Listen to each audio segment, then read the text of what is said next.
So fix that before we do a health check for you. Here's another one I just saw yesterday for that same customer.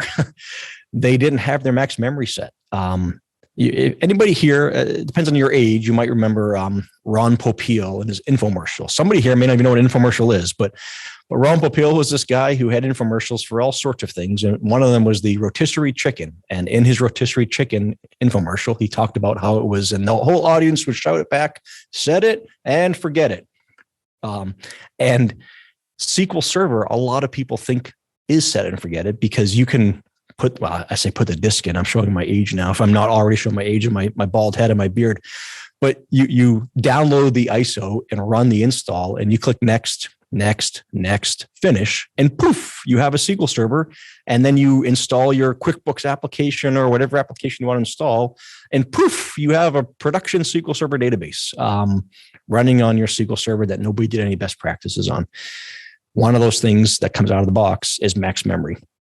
It's gotten better in later versions of SQL. You can actually, it gives you some adjustments for these things. I'm pretty sure actually my team has to go and speak at everyone. You can tell I'm a CEO now, and I've not installed SQL Server.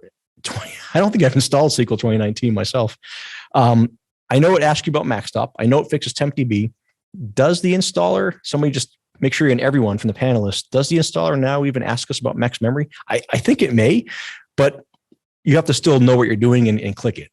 It does. David Cease told me it does. So it does, which is good, but you can still end up with it set to unlimited or two terabytes, which is effectively unlimited for most customers. So we have customers with more memory than that on servers, but it's unlimited.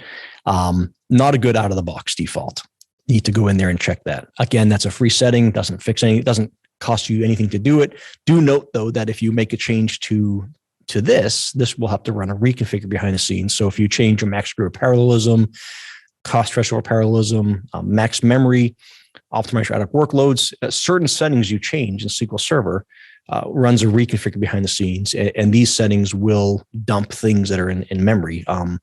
So depending on your memory settings, I don't know if this will always dump things, but if you are not using all of your memory, it may not. But if you are using all of your memory, you're going to have to take something out of memory. So you're going to be potentially forcing plans and data out of cache. So there'll be a little sluggish performance after you make this setting, but it's still a free setting that you should do.